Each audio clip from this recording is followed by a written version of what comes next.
Welcome to Spotlight on Salem. This episode, we're taking you on a field trip to the moon. That's 105.5 The Moon, Salem's radio station. I'm here with owner Sean Mulrooney. So let's get to it. Sean, so glad to have you on Spotlight on Salem. Thank you. Cheers. And cheers. Another perk of being on the moon, unlike the arcane rules of CCTV, we're imbibing in some delightful cocktails. Yes. Creative juice. Creative juice, yes, exactly. So, Sean, how did you get the, first of all, how did you even come up with starting your own radio station? That's a very ambitious project. Well, it was a childhood dream, and I had, in a sort of roundabout way, sort of let it go.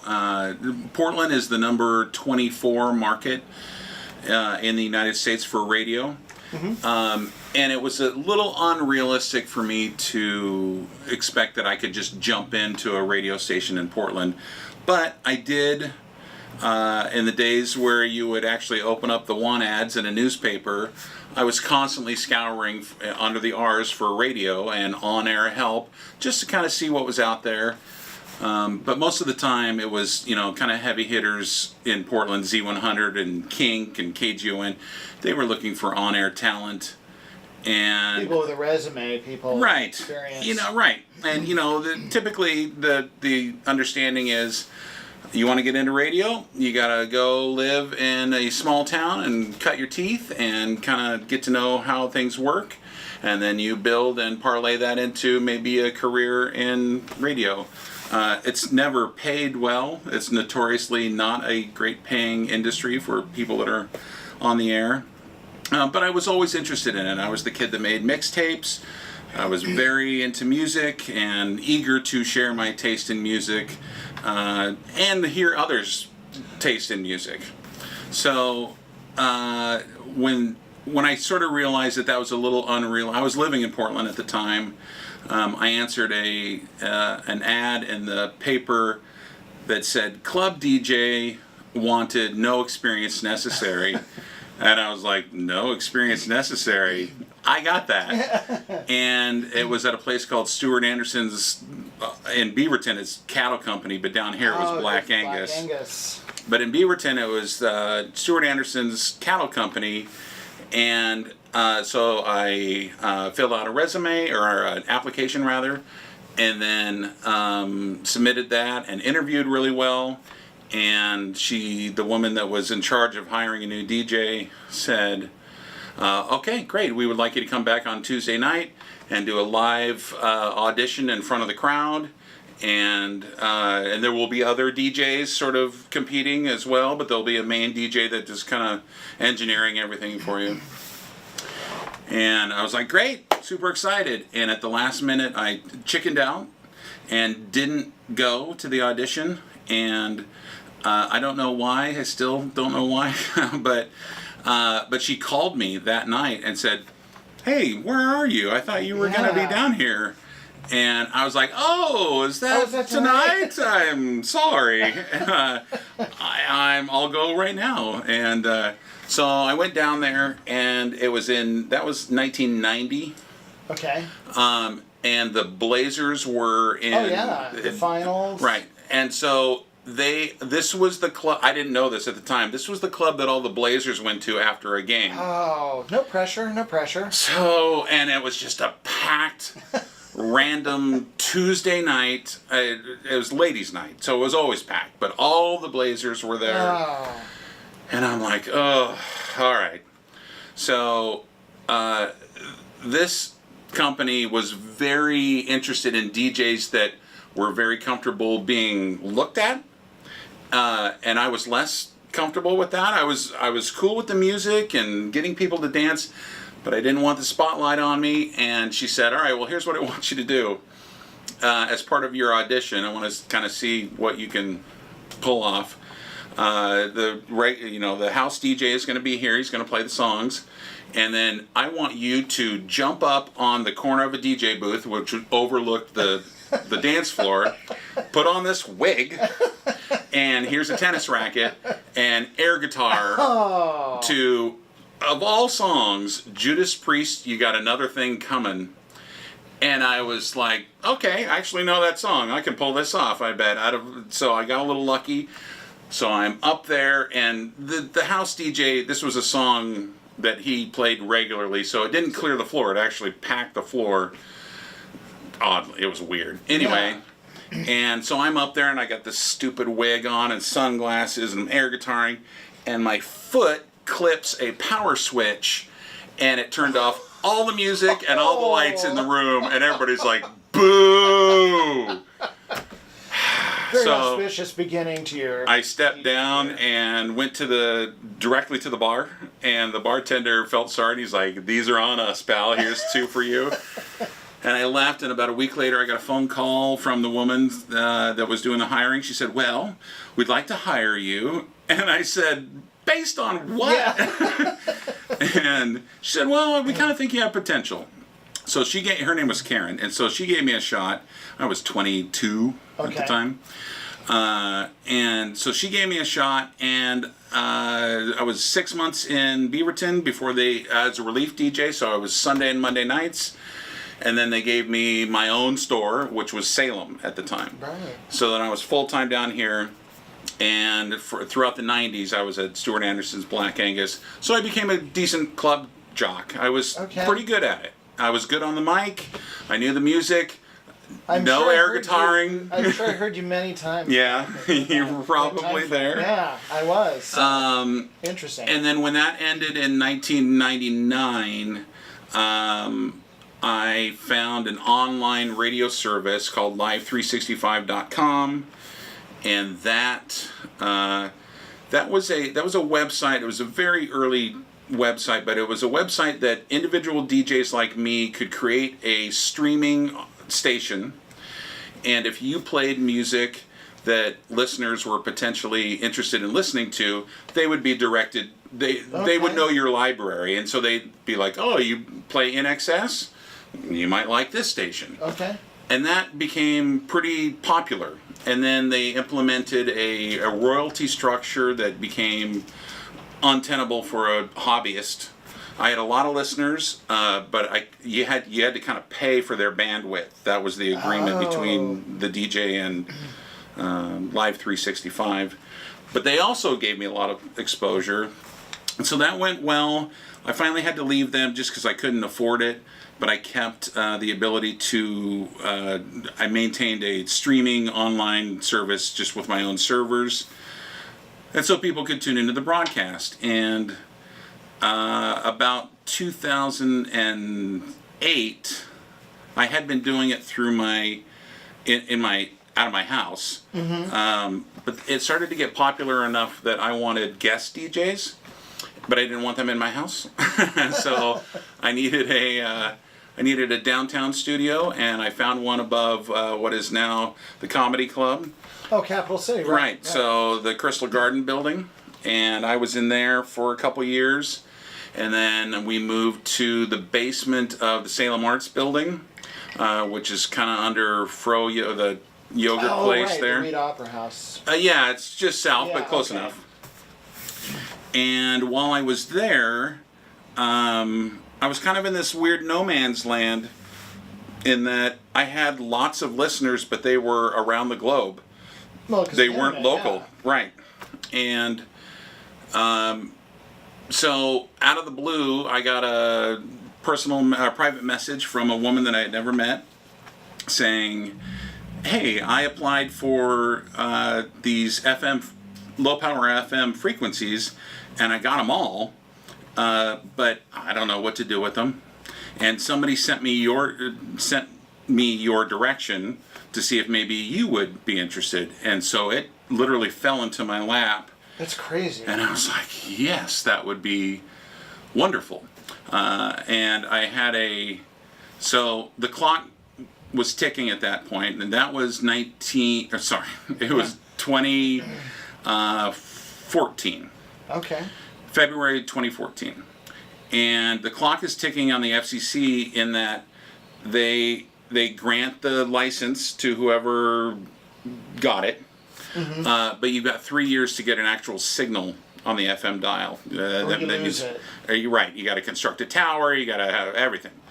And so finding a tower location was very difficult in Salem. The first place that we looked at was a building in South Salem that was perfect, but it was under a lot of construction, and the owners were in California, and it just wasn't going to work. So then I found some private land that they said that they would be willing to let me erect a tower, and but their neighbors were not cool with that. How tall is the tower then? Well, we hadn't even gotten that far, but it was roughly 80 feet. Oh, yeah. So, but it was in a field, and I felt optimistic about it, but ultimately I was like, it's just not going to happen. But it wasn't from lack of effort, and I had I still do have a really good engineer that, shepherded this whole project. And I was like, it's just, because it was a very specific circumference of area that I was allowed to erect this tower. Okay. Very specific. Downtown was outside of the circle. South Salem was within it. Okay. So that's where I had to remain.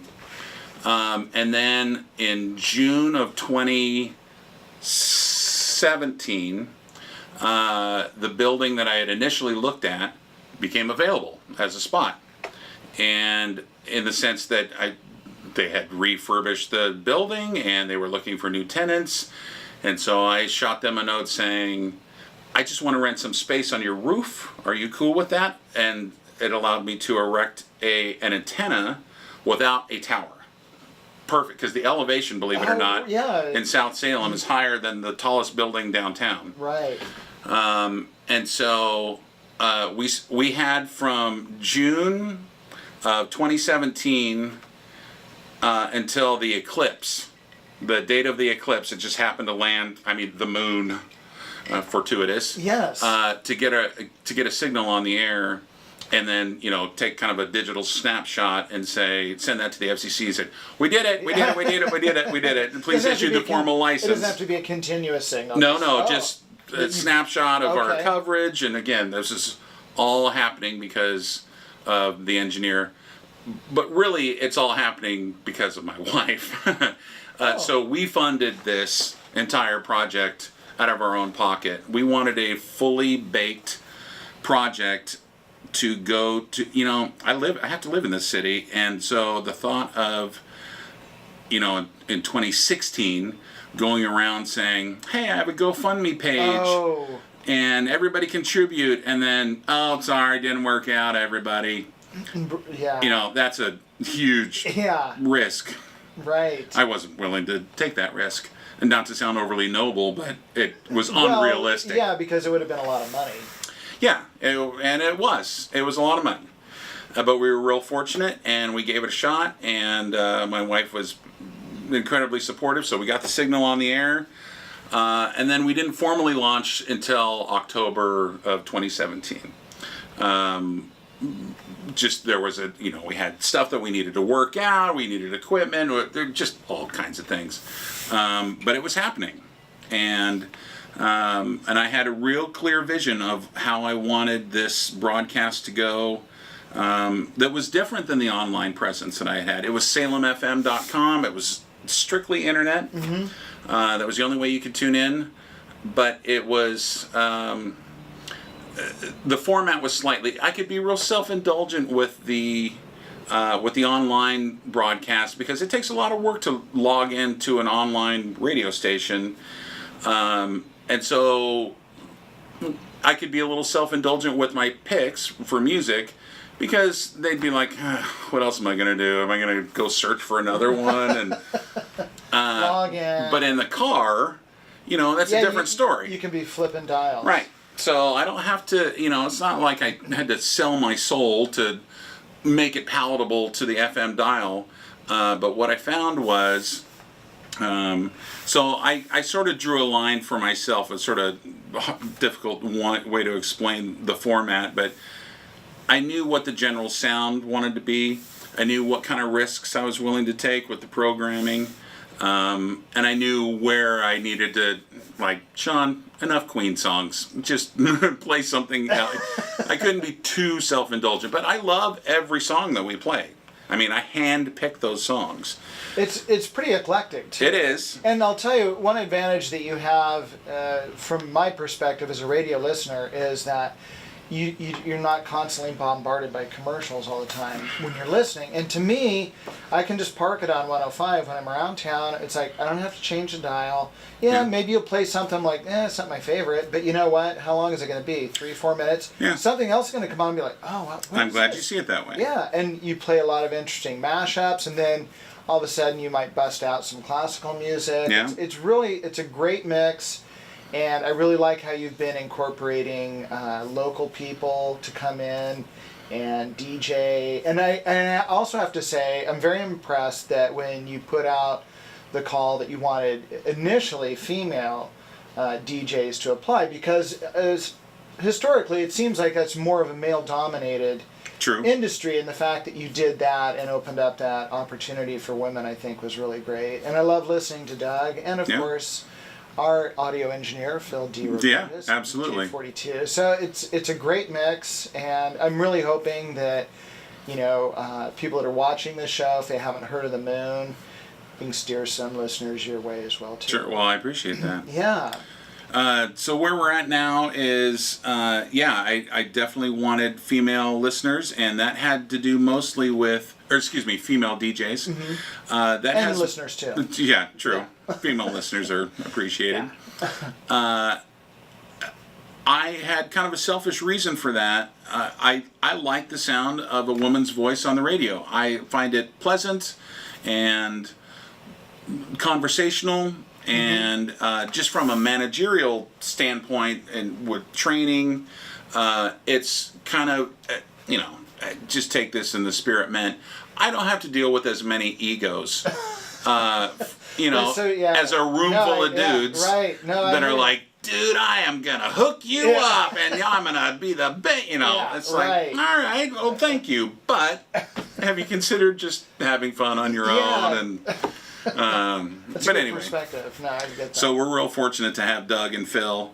But it's been so we're coming up on a 1-year anniversary for almost all of our DJs that started a year ago, and we've been kind of laughing about how they've all grown into their own shows. That's been nice and styles to hear the progress too. Yeah. From when they first start. Yeah. And you come back months later and their confidence builds by being on the radio, because it is to just go out on the radio and know that people are listening, and you don't get to edit it out. Right. It's once it goes out, and it is kind of nerve-wracking to know that it is. Once you key up the mic, you got to be on. It's been interesting to watch each of the DJs find their own voice and their own style and their own programming. Now, the agreement that we all have together here as astronauts is what we all call ourselves, is that we have a core sound. That while technically, yes, we are community radio and we're low power FM, we are choosing to not do the typical model that a community radio station typically exhibits, which is every 2 hours, based on who the DJ is, the format completely changes. Right. So I really wanted a chance to see if my programming theory was palatable in this city, and it turned out that where I drew the line early on was I was playing it way too safe for everybody that was listening. I couldn't believe the response of people going, yes, I can't believe you know this song, number one, and that you're playing it on the radio, and that it's just for Salem. Yes. So it's great for everybody to sort of take ownership of it. And after about a month or so of us being on the air formally, I really understood that, okay, we're really going to go for it now. And I think people were hungry for they that. were. Because so much of radio can be so formulaic. Yeah.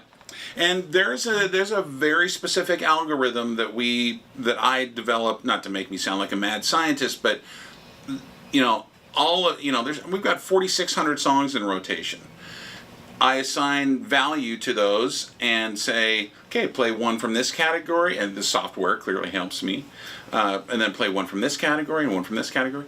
And the way that I have chosen to play the songs actually has a lot more to do with tempo.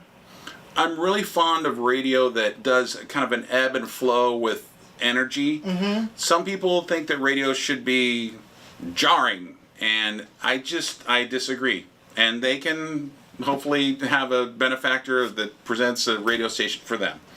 But this has served me well, and I'm choosing to stick with my guns with the ebb and flow. There's a psychology to it. I mean, you look around this room, that music theory chart poster there's a reason why that's there. So we've got some good plans for the summer to even delve deeper into the psychology of being a radio listener. But for now, everybody gets it. Everybody gets it. I've not once been the guy that's ever said, you don't like the station, you just don't get it. People get it, but at least they get an idea of whether or not they like it. And most people do. So I'm real fortunate. Yeah, I love it. I listen to it all the time when I'm in town. Well, unfortunately, I have to commute to McMinnville every day, so I lose the signal. But you lose us out west. Out north, you can reach us you can continue to about Woodburn if you lock in from the station and drag it north. Mm-hmm. And Silverton and Staten is pretty good. Staten a little less so. But the topography factors into how strong of a signal you can get. And then out south, you lose us like Enchanted Forest, so we're gone really quick. Right, but you can always stream it too. Yeah, so you have that capability as well too. That's great. So then, as far as you got the license that basically fell into your lap. You did all the homework. How did you come up with this location for having the station? How did that timing come about? Because you were obviously looking around the city for suitable locations. Right. Well, while we were streaming only, I was in the Salem Arts Building in the basement. So it was perpetually midnight, and I'd been there for 2 years, and it just got a little dark, and I was like, I need some windows, and so I just started looking around town, and somebody else that I work with mentioned this this used to be Fizz Spa. It used to be a day spa. And she said, hey, my friend is moving out of that space. You should go talk to the property manager and see if they've got anybody already lined up. They did not. I made an offer. They accepted it. And when I first moved in, Level B Theater still existed and was right next door. Right. And I wanted that so bad. Out of this whole project, that's the only bummer thing that happened. I mean, I still have a radio station, so I have no room to complain. Right. However, to have an adjacent theater with standing room and a stage and a sound system, I was like, I will use that. Yes. I will be a good shepherd for that project. And but the gym had first right. They exercised their rights to expand into that space. Okay. And so the landlord here their hands were tied. But we'll take you on a tour a little later. I can't ever imagine a scenario where I will ever be like, I want to move. I put a lot of work into this space, so it is a very comfortable, at-peace space. All the astronauts, all the DJs that work here feel the same. It's got a great vibe. I like the way you have the decor and everything that you have going on there. Good. And the beverage station. Yeah, it doesn't hurt to have it. Does not hurt. Yeah. Does not hurt. Yeah. But we're a nonprofit, and we are always looking for underwriters to help contribute to our financial needs. But the idea is that I want a handful of businesses in town to help contribute to our overhead and pay our or help pay our electric bills or rent or whatever. And then if we ever do an event or get behind a cause that we are going to ask listeners to contribute to, that way they know those funds are going to go 100% to that event or cause that we're behind. I'm reluctant to have my hand out and saying, hey, we're having a hard time meeting our rent bill this month. Listeners, can you please contribute that way? I've noticed no pledge drives. So. Yeah. And so you rely on underwriting, and have you been fairly successful? Yeah, fairly. So far? I consider this, I mean, we're going to be here forever. And so I consider us, these are the early days of the Moon being in Salem. And so I'm fortunate not to have to be in a rush to get funding. Every little bit helps, of course, and I'm exceedingly grateful for all of it. But pretty soon, probably this summer, I'll start putting the word out and start beating the pavement a little bit and going to some businesses and saying, okay, we have a fully baked product that is well respected. This isn't you're not taking here. I mean, technically, I guess you're taking a risk, but this is not an. It's established. We Yeah. have a proven track. It's not an record. uncalculated risk. Exactly. Would you be willing? And in turn, we would happily give them exposure and show up at their events and broadcast live from their business and whatever they want. I mean, I'm fond of saying yes. So I think this summer is probably where we're gonna choose to sort of cash in some of our equity that we've built into the city, and then legitimately ask listeners to contribute, knowing that, you know, we're backing Pride Week or, you know, here in town. Do you want to contribute financially? And we will pass 100% Are these tax of those dollars. deductible donations? Yep. And Yeah. see that always helps. Yeah. If they're tax deductible. I've got about a year and a half left on that, on the tax deduction. You know, I have to, but yes, Renew, I got to renew, and Right. but the governing body that Salem Progressive Film Series she was instrumental in getting in helping this whole project even happen. Mm-hmm. And there's many names I could list in the form of thanks and but Cindy Kimball, Okay. Aileen Kay, and Jamie Sloan in a very indirect way. Jamie Sloan had a show at KMUZ. Right. And the women that held the possession of the license, for lack of a better term, they went to her at KMUZ and said, hey, is KMUZ interested? And they passed. They got their own things going. Mm-hmm. But Jamie, I had never even met Jamie. And Jamie said, you should go talk to Sean Mulrooney and see if if he's interested. So I had never even met that woman. So any opportunity I get to say, thank you, Jamie. Thank you, Jamie. And she knows how grateful I am. So she's great. yeah, I love Jamie. Yeah. Her and Denise both. Yeah. No, they're very lovely. Yeah. Yeah. So that's kind of where we're at. We've got great ideas for some secret, some less secret, but we've got some good ideas for promotions and,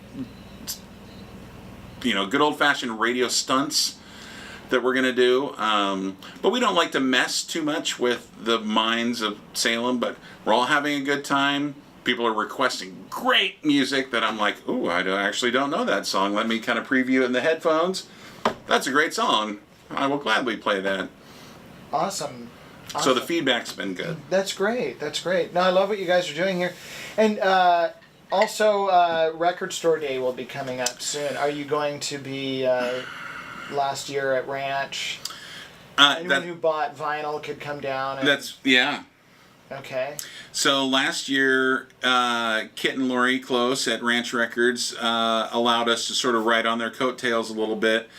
Even then, we were still a little new. I had known Kit and Lori a little bit, not a ton, but I think they appreciated the fact that this project had been built, as opposed to my hand out, you want to help me build it kind of thing. Mm-hmm. And I'm not disparaging anybody that asked for help at all, but my wife and I were real fortunate that we didn't have to do it that way. Mm-hmm. And I think that gave us some long-term, I think it's been a positive thing long-term.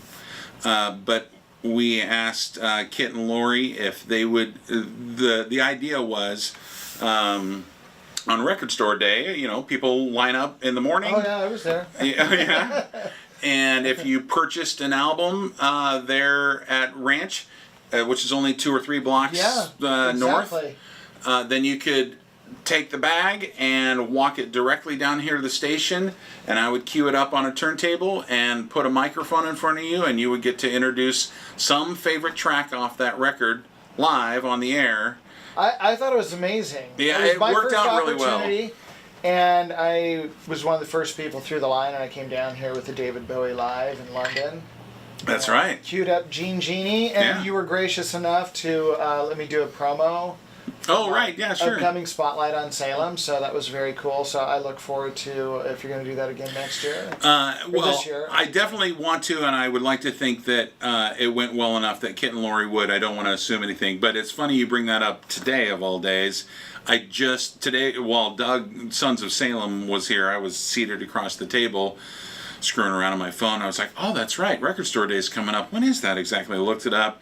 Then I looked at the list of what was being released for Record Store Day. And I thought, I better catch Kit and Lori like tomorrow and say, hey, can we do this again this year? Yeah. And hopefully they'll say yes, but they got their own things. And I remember when I initially approached Kit in particular, I said, look, I'm not going to come to you with anything that is going to give you any more work. People have made their purchase, and this will be getting them out of your hair. Oh, no, it seemed very symbiotic because they told us, hey, oh, good. You can go down to the moon, and I was like, what? And so I went, and I came back afterwards, and I was like, it was so great. I went down there, I got to play Gene Genie on the radio. Right on. And they were excited that, they were getting feedback that people were excited that they had the opportunity to come down. Because, I don't know, maybe I'm just a geek, too, but who doesn't want to come down and spin a record on the radio? Well, that's how I see it. Cool. And that, I've had to be. It's one of those things where I'm so into it and have been for so long that sometimes I forget this isn't everybody's dream. And that's kind of the opening thing that I tell prospective DJs. This can never be a burden to you. This is a volunteer thing. I don't ever want you to dread it. I don't, whatever. But I also don't expect it to be your passion and your dream. But a handful or many of the DJs have been like, oh, no, this is exactly my dream. Exactly. And and it shows with their respective radio shows who, they put in a lot of work and a lot of thought. And they don't come in here and just look at what's in the queue. No, they pay attention to, they're like, I don't want to play that song, but I do want to play this. It's hand-picked and handcrafted here. Not to overstate it, but, it's not on shuffle. We have a lot of music, and there's a reason why every song gets played. And some of them are less noble than other reasons, but, it's like, this reminds me of going on a road trip with my dad. Yeah. I have a radio station, and I get to do that. And so do the DJs. Yeah. That's awesome. And maybe they tell their story. But to get back to Kit and Lori, they've been incredibly supportive. They talk us up with anybody that comes through there. And they've been here to the studio, and so they kind of get it. I've heard Lori on the... Yeah. Yeah. I think she came down Record Store Day itself. Oh, okay, yeah. Yeah, we did a shot of tequila that day. Remember that, Lori? Anyway.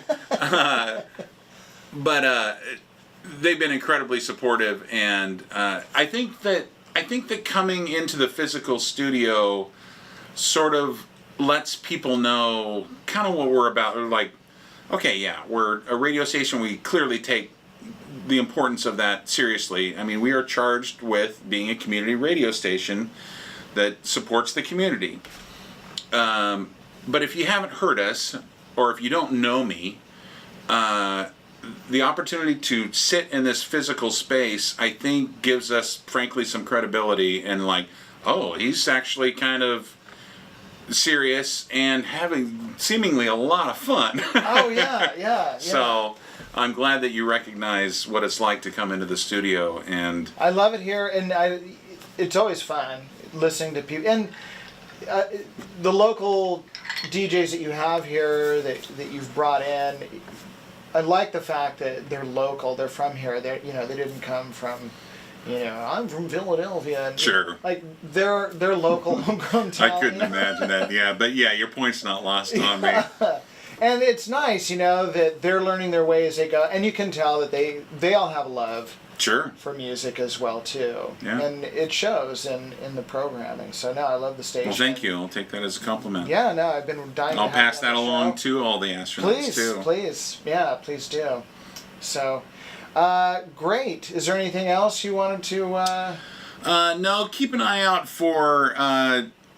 We've been a little, maybe not tentative, but we've been particular in the events that we sponsor or get behind or put on ourselves. But we're gonna start actually taking a little more risks. Really, stuff like listener parties. Just very loose, kind of a house. You posting something like that. We're toying with it, and there's real value in having just kind of a no reason house party, and if we could do that at a public venue, where everybody can get some food and some drinks, we'll broadcast live. You get to meet the DJs, throw out a bunch of shirts. It's a good way. You're gonna probably go out on a Friday night anyway. You might as well come down to a moon party. Yeah, why not? I'm in. But I will say that Halloween 2020. Oh. Look out. Oh. Look out, man. Okay. We've got a very, very good idea. It lands on a Saturday in 2020. Okay. But that's far off. We've got lots of other cool things between now and then that we're much in the same way I wanted to see if my algorithm programming style would be embraced in Salem. I've got a couple ideas for events that I'm like, I wonder if people would get behind that. And not even as a fundraiser kind of thing, just a night out kind of thing. So it's pretty elaborate, but we're going to have some fun. No, I enjoy your Facebook posts. A lot of them are very irreverent and just like, what? Yeah, it's a little goofy. I like goofy. Goofy Yeah. is good. So, yeah, no, I enjoy them.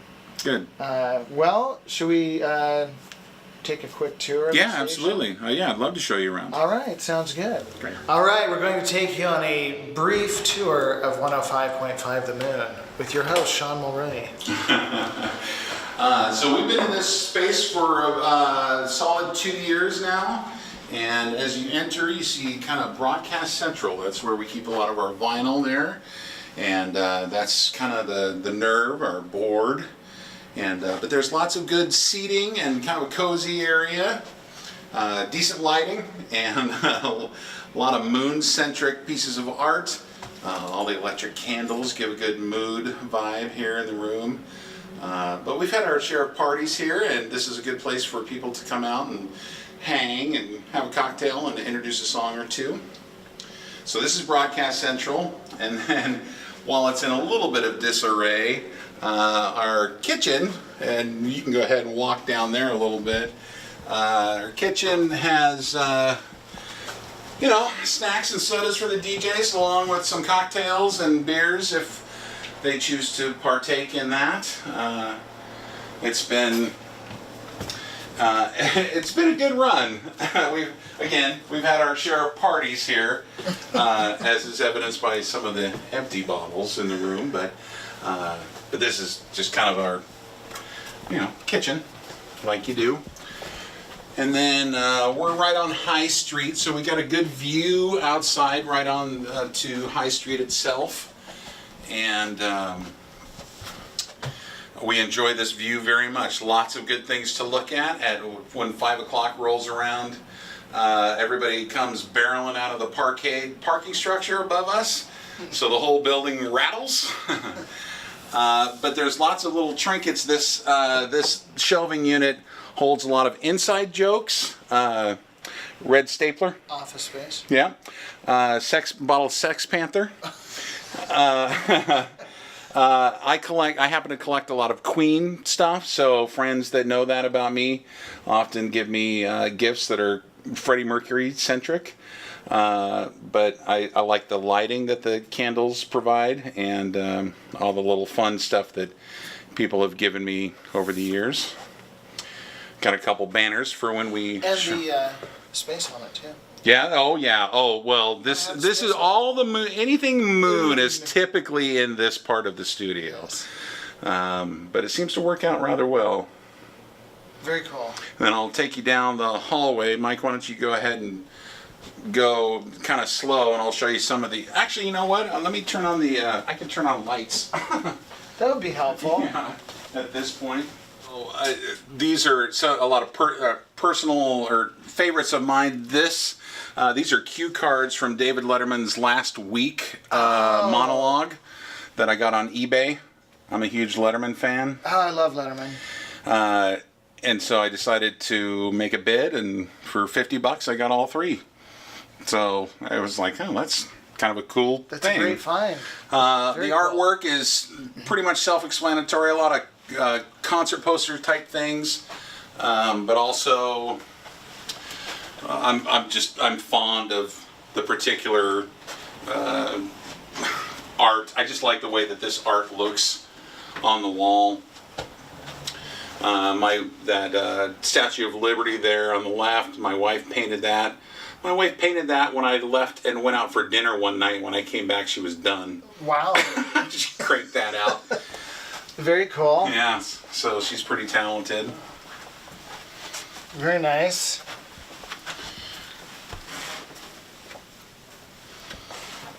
And then, I had a small collection of blacklight posters and needed a place to put them. So this seemed like a good place. But no Velvet Elvis. I still look for just the right Velvet Elvis. I really do. I look on eBay. I want just the right one. I don't even know what that is yet, but it'll You'll happen. know when you see it. Exactly.